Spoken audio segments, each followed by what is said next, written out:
You're listening to Ecto Portal, a journey into the unknown with Anthony Anderson and Verna Wilson.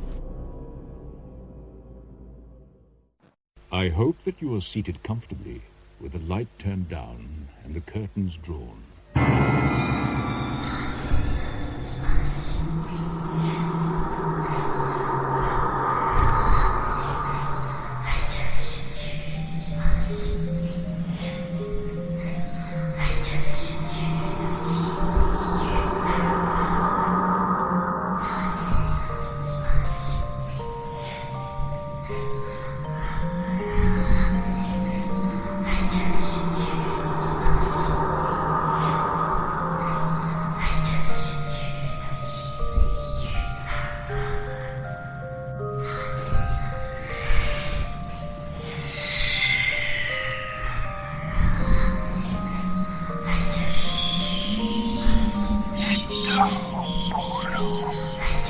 Somebody there?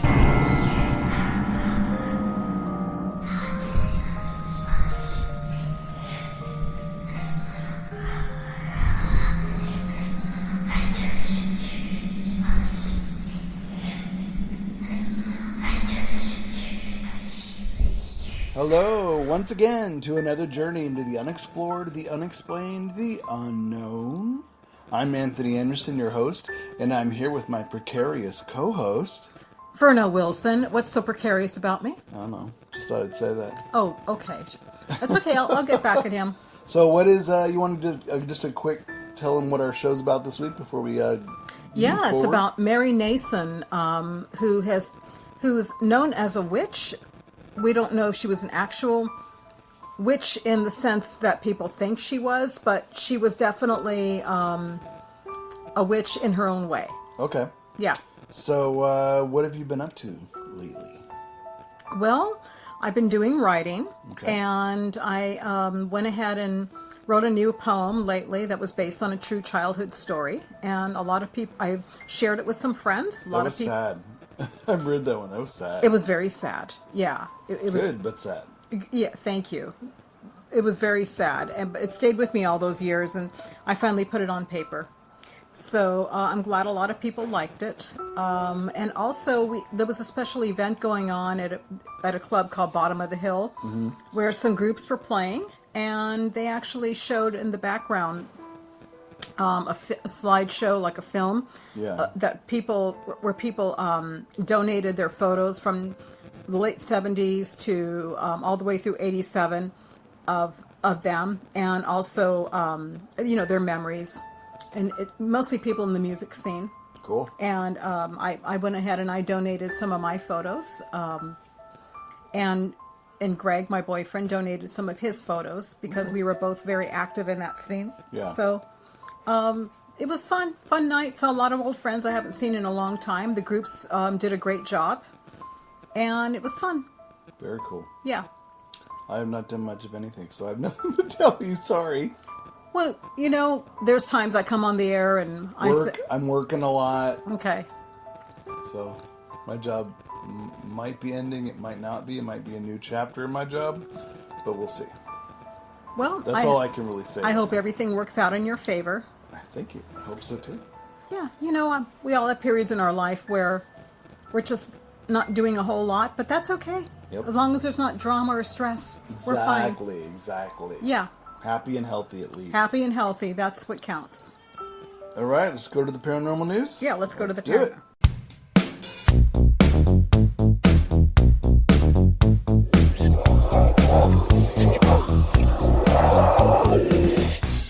And welcome to the paranormal news. This week, actually, I'm going to go first. I'm going to go first with an update. We've done a show about this in the past. We did a show about Lizzie Borden's house. Oh, yeah. And the Lizzie Borden case. I remember that, yeah. This actually is about this particular location. It actually was sold. Really? A new guy actually bought it. His name is Lance Zoll, and he's had it for about a year now. He's the new proprietor. He did a number of upgrades to the building. Again, it's in Fall River, Massachusetts, and the infamous murder back in 1892 murders. Many believe it's haunted. It's been a tourist attraction for 30 years and purchased by Lance in 2021 by his tour company called U.S. Ghost Adventures. A lot of people had concern over the fate of the building with the new owner, but he said to the public that it's in good hands. He has preservation efforts going on, improvements, changes, a disconnection of an antique stove that would occasionally leak gas, which is very, very dangerous, and it damaged the walls and could have exploded the building. Ooh. And he replaced some rotting floors in the gift shop, and because it also serves as a bed and breakfast as well to stay overnight. And they've upgraded the bedrooms with linens, pillows, and he just wants everybody to be comfortable, and so they can get a decent amount of sleep if you dare to sleep overnight in the Lizzie Borden house. The museum of the house has display cases, important pieces of history from the house, artifacts owned by Lizzie Borden, and new pieces that were purchased by him, such as Victorian-era cameras used to take crime scene photos. They also recreated the living room of the residence more closely to what it looked like at the time of the murders. Which sounds like he's doing that house justice. Yeah, I thoroughly encourage they recreated exactly how it looked, because that's what people cool. want. And he said a new addition is to the murder house gift shop for the visitors is with a macabre sense of humor is an official Lizzie Borden hatchet. You can buy your own little hatchet. You know, we were when we did that show, we were actually thinking about talking to the proprietor and getting her on as a guest. She's no longer the proprietor now, but this guy... Was that the one we did, though? I think we called her, didn't we? And we didn't get much reaction from her? No, I never... I was going to call her, but I didn't get around to it. I think it's the Velasquez Murder House. That's the one when you got hold of. That was the one that where I actually called the owner. Yeah. But this one, the Lizzie Borden house, I was planning on it, and I never got around to it because I had a lot of guests to get to. Mm-hmm. So it just kept getting last on the list. So and maybe we'll do a show with him. But maybe he'll be. That's what I was about to say. Maybe this guy would be really. I'm not saying she wouldn't have been, but I have a feeling this guy may be really open to talking with us. Yeah. Well, he's obviously preparing it and restoring it because he knows that he's really into it. If he runs USA Ghost Adventures as a tour company. He clearly purchased it knowing it's going to be investigations, overnights. Mm-hmm. You know, he sees the potential, but he also wants to respect the history. So that's great. That's great, yeah. So, what do you got? Well, I have this one that took place in Australia. It's another video, but this one is really... Oh, yeah, I saw that. You showed it. It's so good. It's this couple. This couple thought they show what they think is their dead family member walking their dog, and it's in the middle of the night. It's in their kitchen, right? It's in their kitchen, yeah. They're a couple of two children. The dad, his name is Matthew Kane, and he was lying in bed with his wife Lauren, and they have a security camera, and they spotted the camera while they were lying in bed, and it shows a figure appearing out of their old antiques cabinet and walking alongside their Australian Shepherd dog before disappearing. And he's 35. He's the dog? No. I'm not talking right. The relative that's dead? No. Matthew Kane is 35. He works for a construction company. He's a construction company manager. I'm not talking right, so forgive me, folks. He admitted that it bothered him. He had a look of terror that came over his face when... and they're usually a skeptical couple, but you know, if I just saw something like that in the middle of lying in bed, and I have a security camera, and all of a sudden I spot that, I would have been creeped out too. So I'm assuming he's laying in his bed, looking at his phone, looking at the footage. Is that what he means? No, they have the camera, like the camera installed in the house. I know, but if you're laying in bed watching, how could you be scared laying in bed? He isn't sleeping in the kitchen. Well, maybe he saw the camera. Because most people have security cameras can look at all of them on their phone. They can toggle. Well, it could be on his phone. Yeah. I don't know that. I thought maybe the camera was in the room. I don't know. He's sleeping in the kitchen. But this creeped him out even more because the cabinet that the ghosts came out of holds the ashes and urns of dead pets and relatives alongside antiques from all over the world. So he thought it was a relative coming out of that? because of the urns, yeah. And he was hoping that it was a relative and not some stranger walking the dog. Right. I think it could be both. And I don't think there's anything wrong if there's a stranger. It could be that there's a ghost was just passing through and he likes dogs and the dog wasn't afraid of him and walked with him.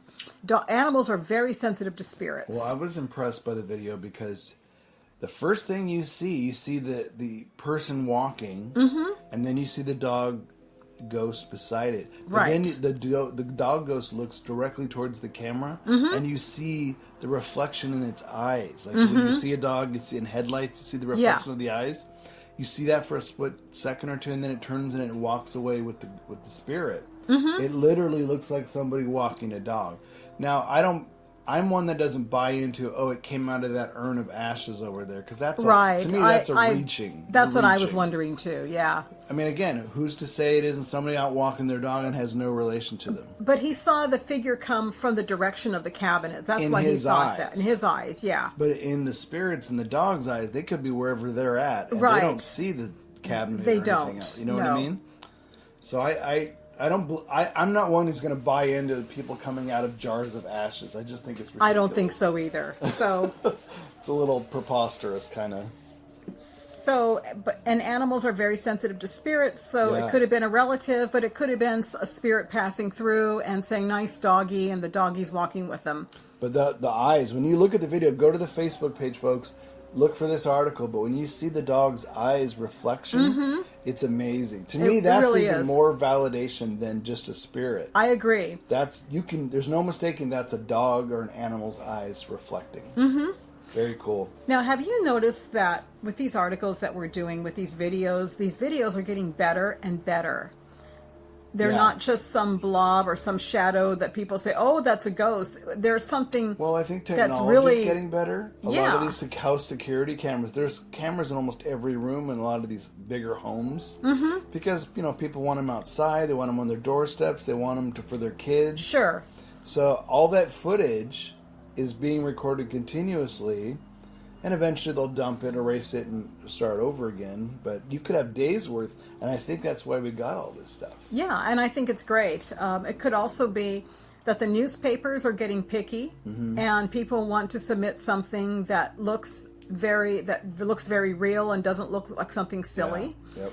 And also, people don't want to look foolish. They don't want to submit something that says, see, look at that on the wall. That's a ghost, and it's some splotch on the wall or something. Yeah, we've seen that too. I've seen that, yeah. So, but anyway, agree. great article. Technology's just gotten better, and I think people are there's more cameras everywhere, more phones are everywhere. Yep. We're just able to capture so much more than we used to. Right. So everybody, that's going to be on the Facebook page, and take a look. Yeah, definitely take a look. It's one of the better ones. It's a really good one, yeah. All right, that's the paranormal news.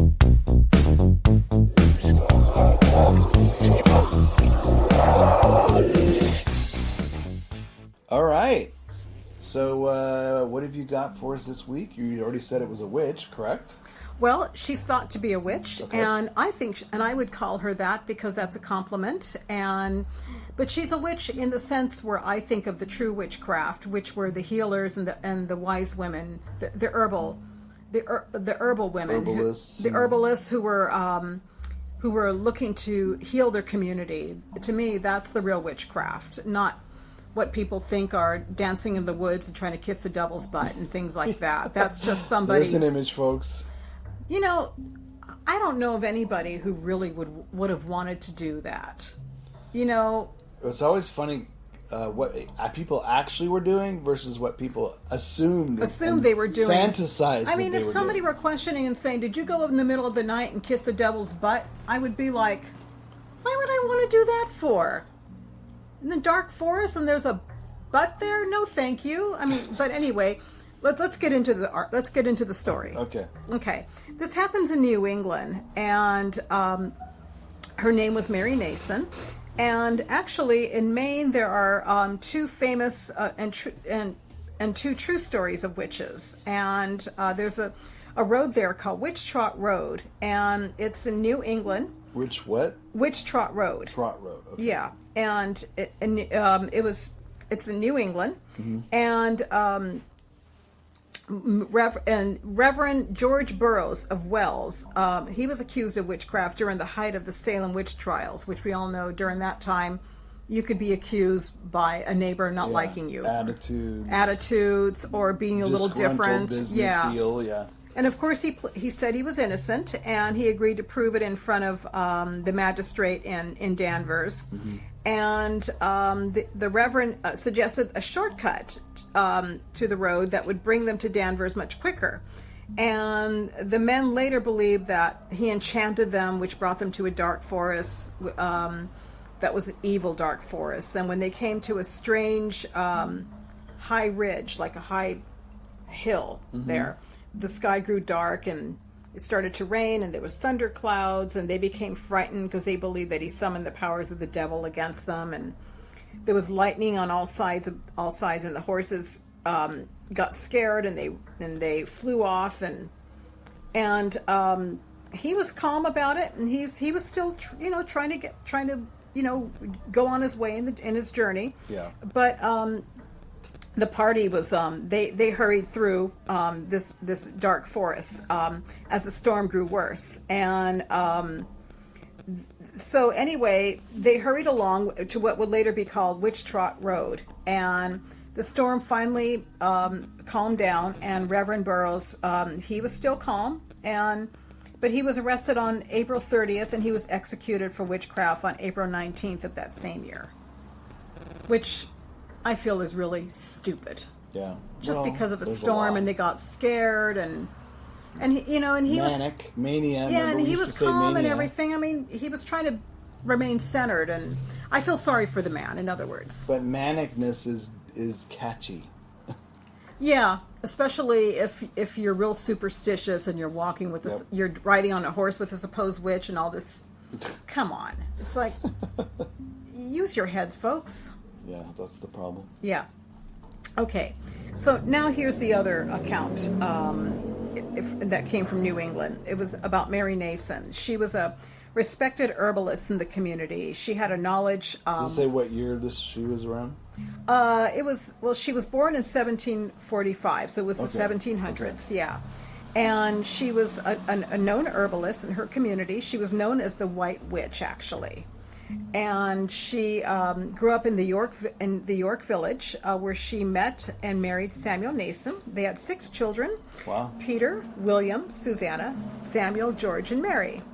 And not only was she a skilled herbalist, but she was also a skilled exorcist who rid houses of demons and inflictions. Well, that's interesting. There's an offshoot. There's an offshoot, and that's the part that really got to me when reading about Mary Nisson, because an exorcist of any kind, a real one who can really do it, is unusual. But especially in that time, why would someone who'd be called a witch want to drive away evil spirits if they were a true witch? They're contradicting their, you know what I mean? Right. But so she drove away evil spirits, and she was very liked and respected in the village. To me, in that time, that would have made people kind of a little freaked out about you and wanting to. I mean, most communities would have been at that time. So the fact that she was liked and respected and she wasn't persecuted means that she really had a good reputation, and she must have done her job really well. What's interesting to me, though, is back then, being an exorcist, they probably didn't call it that.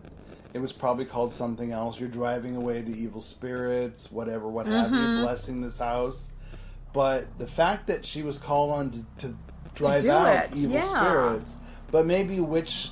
Sometimes people use witch in a general term, like, oh, they go out and get crazy herbs and make potions and drive out evil spirits from people's houses. She's kind of a witch, you know what I mean? Right, but apparently she did a lot of healing, and maybe, you know what I was thinking, maybe the villagers thought, well, if she healed a lot of people and people aren't sick anymore, she probably can take away the evil vibes or evil, well, they didn't say the word vibes, that's me talking, the evil spirits in my house, because she's so good at what she does that they'll listen to her. Yep. So the fact that she was able to do it and she was respected for it means that she did have a special gift that she was using, and she was actually using all of her gifts for the good of the community. And to me, that is the real role of the witch. And she has my total respect in earning that name. And can you imagine if she lived 100 years earlier? It would have been really deadly for her. It would have been, but the fact that she lived in the late 1700s when people were still superstitious, and Yeah. she was still very liked, and nobody sat there and got freaked out. Anyway, I'm just saying, it's an unusual case where somebody didn't get. Well, She didn't get lynched for being a witch?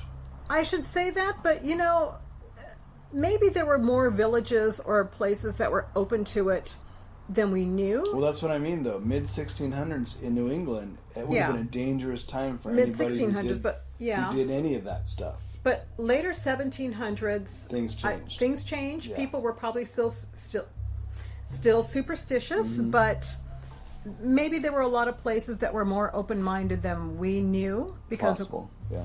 But we only hear about the bad ones. Yeah. Yeah. Well, usually they end in drownings or lynchings or hangings or being imprisoned and decapitations. being questioned a lot. Yep. And unfortunately, she died.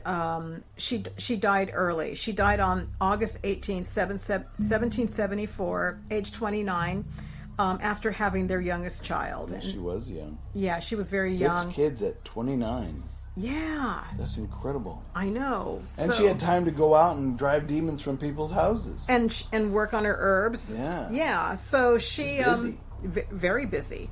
So she obviously childbirth back then, they didn't have the care that they have now. Now, And there's another question. Is that 6 kids that lived? Was there others maybe that didn't live? We don't know. well, apparently the children grew up with their dad. So And I know, but that doesn't mean she didn't have miscarriages or well, she might have children yeah. that died from... She might have had something in between. Because that happened a lot, where the ratio was like, oh, we had 8 kids, but we lost 3 to the that's cholera. true. Yeah, Spanish child flu, mortality was yeah. very I can imagine. So the fact that she had those children and they lived Yeah. was actually a good sign. I mean, that they come from strong stock. But Yeah. sadly, it's sad that she died so young. With a childbirth, probably a rough childbirth, or we don't know why women during childbirth like that Yeah. died. Oftentimes, Well, childbirth is rough on a medicine- woman's body. Yeah, I mean, fever took a lot. Remember, we didn't have anything for fever. yeah, exactly. Nothing. So, not for like fever. you said, mortality rate was going to be higher for everyone, including Yeah. kids. And of course, they had their midwives back then, as well Yeah. as doctors attending, and the medical help wasn't as. She probably used her own herbal. She probably medicines. did, yeah. So, one of the rumors about her is that she loved children, and that she roams the burial ground, but there's also a playground across the street, and a lot of mothers have sworn seeing their children being pushed on the swings in the playground near the cemetery by something. And when they ask the children, they say, oh, it's a nice young lady named Mary. She's playing with them. So the locals will tell you that the children see Mary Nason. That's interesting. Again, go back to children. Yeah, go back to children. Children being open, yeah. And No there's big deal to them. and if you go to her gravestone, there's her portrait there. It's on the top, and it's supposed to. I think it's a beautiful portrait. It shows her with her hair up, and it's a very beautiful memorial where they talk about her. It's a gray granite slab, and between the headstone and footstone, the legend has it that the townfolk put it there after she died to keep the White Witch from rising out of her grave. That there's a Is that the picture of the metal, the iron Yeah, slab? the iron slab, covering yeah. The grave? Mm-hmm. People always wonder what that's about. So, and there's also another rumor that they put it there because there was livestock that were wandering around, and they were digging up the grounds, probably looking Now, for food. We've heard other cases where there was witches or a vampire. I think we had a case where Mm-hmm. they did the same thing. They put this iron cage over the grave so that they couldn't get out. Right? And we also knew that in Europe, when you see those cages over graves, it wasn't necessarily to keep a witch or a vampire in the grave. It was to keep grave robbers from digging up the graves and selling the body parts to the medical colleges. That's very true, too. That was very, very common. People always ask, oh, is that to keep evil in? No, that's to keep evil out. Well, they mentioned that a wall was actually put up there sometime later to keep the livestock out, and that the great slabs were taken from the graves and used to only line the top of the wall. Yeah. And hers was the only one left with the stone in the far corner of the small graveyard. Interesting. So they felt it was either for two reasons that stone was put there. Yeah. Because they thought she was a witch because of her being known for her herbal healing, exorcism, and they thought, well, if she's a witch, let's just try to make sure she doesn't wander the grounds or the livestock. And considering how well liked she was, I tend to think it was the livestock thing, and they just left it there. I mean, I know, well, like I said, about the grave robbers in Europe, in Ireland, Scotland, and England especially, to sell the bodies. Vagrants and thieves and stuff would dig up the fresh bodies, sell the bodies to the medical colleges, and nothing was said. And that was an understanding. They'd be paid for them. The colleges didn't say where they got them, and they didn't want to know. But they all knew what was going on. Now, in New England in the mid-1700s, I could see some of that probably existing as well. Yep, I could see that too. The colleges. Of course. Studying, yeah. Of course. Trying to perfect medical science by learning about the body. So bodies weren't cheap. They were not easy to come by. They were not easy to come by, no. So, but her family did move away. Her husband moved after she died to Sanford, Maine, and the family, of course, is in charge of the upkeep. What's the matter with me? Upkeep of the graves. They're That's funny. Yeah. So the family's in charge of making sure the grave sites are upkept and taking out weeds and plants and careful. So, but of course, if the family was far away, he wouldn't have been able to keep up with her grave. Right. So the stone was probably left there just because the family moved away and didn't visit that often. Yep. To keep the lot, and it's true. The livestock, if they were digging the ground, they could have dug and unfortunately came across a coffin, so they wouldn't want that there. So anyway, it's the only grave in New England that has that stone left, out of all the graves in that graveyard. Interesting. Yeah. Now I know you were talking about how kids in the playground next to the graveyard would have someone pushing the swings and stuff.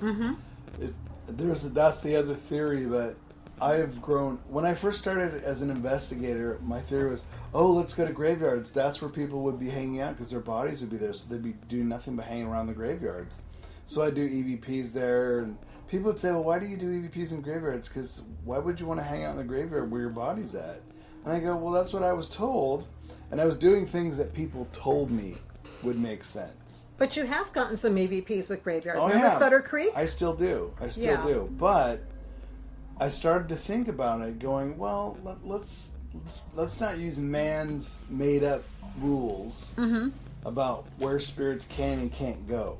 I mean, A, you're still trying to prove they exist, and B, who they didn't give you a rule book that says, if you buried my body here, I get to hang around. I can maybe go to the playground next door, but I can't really go any further. See, as I became an investigator more and more, I'm like, that's all crap. That's all somebody's made up crap, somebody's bullshit that they want to tell someone else because they want to act like they know what they're talking about. They don't. You can get EVPs. Who's to say? I always say this to people who think, you got an EVP in a graveyard? Well, why can't a spirit go visit a grave in a graveyard? Of course they can. And they're like, well, maybe they're trapped there. I'm like, trapped in the graveyard? Yeah. Why? How? Who said? In being familiar with the spirit world myself, this is something that I find, and everybody, don't get mad at me for saying this, very few people really know about the paranormal and the spirit world, what really happens or what's real and what isn't. Very few people know. And they think they know, but they don't. That doesn't I don't mean- claim that I don't claim I know everything, but the more you get familiar and the more you get near that side of life, or that, I don't want to say that side of life. Well, kind of, but I'm not saying you know what I mean. But the more you get familiar with those places and with being in tune with that, the more you find out, and it doesn't, and all these theories that people told you or they think, Yeah. it doesn't wash. It just doesn't. But I also found that the more years I investigate to find answers, the more questions I have than ever Absolutely. before. And that's one of the things that I like about you, is that you try to find answers. It drives me crazy when I see somebody say, I'm ghost investigating. I got evidence. I got EVPs. Well, that's wonderful. Good work. Yeah. But why are you doing it? But What why are you gonna do doing it? with? What are you trying to learn from Yeah. this? Because I feel not only should you be getting evidence and going places, which I think is very cool if you're careful and you're doing it well, Mm-hmm. but also you should be looking for answers, and maybe something that's going to help people understand what's going on after the spirit leaves the body. What are we learning from this is what I wonder. And that's what I like about you, is that you are trying to learn something from it. No, we have a friend in common. I won't say the name. Okay. But the friend says when you investigate, you should always investigate with another person, always, no matter what you're doing during that investigation. And I thought, as EVP is my thing, it always has been. Oh, yeah. Uh-huh. And when I do EVPs, I don't mind doing it with other people who are investigating, but 9 times out of 10, this person's moving their chair, that person's coughing, that person's digging in their bag to find right. batteries, that person's over there chatting, that person's laughing. So I like to go off on my own for a while. I've seen you do that. Yeah. Sit down where I know I'm absolutely still, there's no one around me. Yep. And I can do my sessions, and I know if I get an answer back, it's legit. It isn't just mistaking someone else. Right, because Well, you're off in a spot by yourself. Yeah, and you control Yeah. the environment. But Right. this friend's like, but if you got an EVP, there's no one there to witness it. So they'll just say you're lying. I go, well, it's not like any of us are going to get But if- anything that's going to convince anyone of anything. But you know why I do this, though? I said, I investigate for me. I don't investigate for other people. Right. Maybe this particular person thinks they have to prove it to other people. I don't. I could care Your less reasons what are you different. believe. If you want to believe what you want to believe, you can, but I'm not going to fight you over it. But I do it for me because I really have questions and answers, and I want complete control over what I'm recording at that time. And you've written some great articles, and you're working on some great some really good subjects on the paranormal. So I think what you're doing is really paying off. Now you know my sister Linda Walker. No. Yeah. I've never heard of her. Yeah, she was our newswoman. Is she famous? Folks. She should be. She was our newswoman. She owns Baby Secret. She does own Baby Secret. She was our newswoman when we did the beginning of the show 5 years ago. The first part of the first bunch of shows. She was our newswoman, Yep. and she is an investigator herself, and she's a Yep. very good one. Linda had a habit of going off by herself and sitting and trying to get evidence. The And same reason, and probably. Linda got some of the best EVPs and evidence in pictures that I have ever seen. But I grew up with my sister, and my sister's spirits have always been attracted to my sister. So I'm not surprised later when she started working as an investigator Yeah. that she captured some really great evidence. But again, she went off by herself. She didn't sit there and stay with people. And funny. she got it by herself. We talked about this before, where when I first started investigating, I used to turn on the recorder, and I would record for hours the whole investigation. Even setup of equipment, I would just record it nonstop and let it run for hours, people talking to each other. Sure. And then I realized some people, seasoned investigators, like to record little burst sessions of 1 or 2 minutes at a time, so that they don't have hours of footage of nothing there. They go, you know what, we're going to control the environment, and we're going to have this short little segment that's legit. I understand that now. I didn't necessarily then, because I used to capture stuff, when two people would be having a conversation and no one else is in the room, and there's a third party talking. Mm-hmm. That happened all the time. They wanted to interject and add their own 2 cents. Mm-hmm. But now, rather than travel from room to room, I shut it off.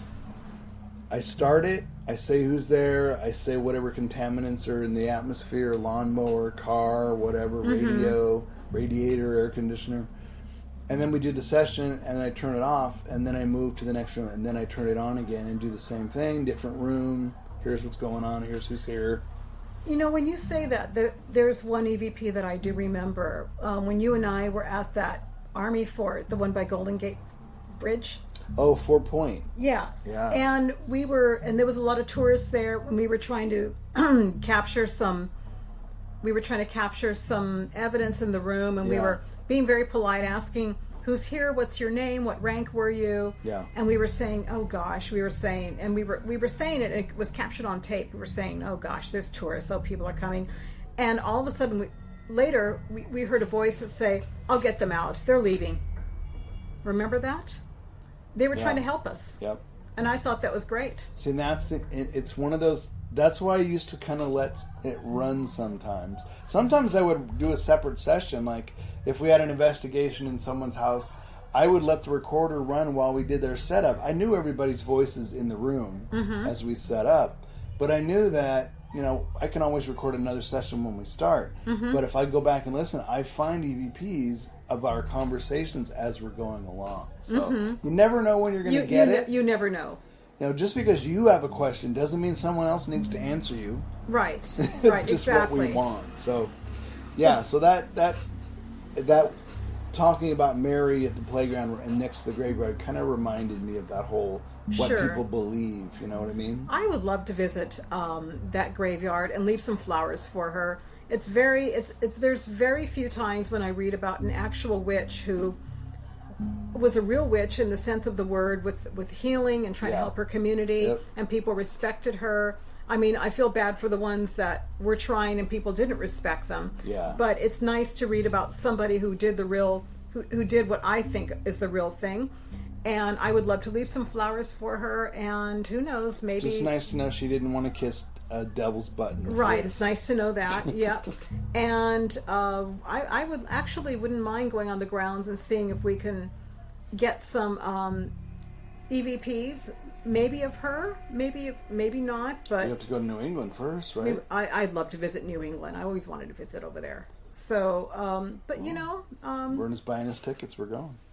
hey, if I had the money... Whip out I'd that do credit it. card, let's go. And get a nice bread and breakfast. I would love it. So, but I'd love to leave some flowers for her, and I hope that her spirit is happy and content wherever she is, and that's all about Mary Nisson.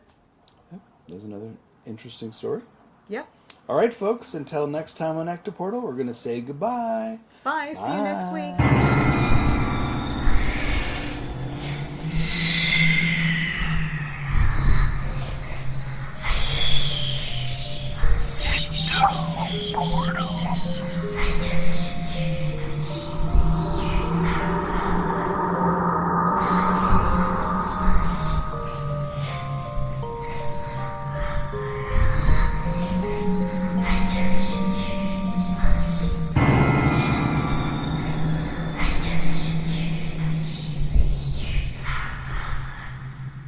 Royalty-free, copyright-free music by Kevin MacLeod and Ross Bugden.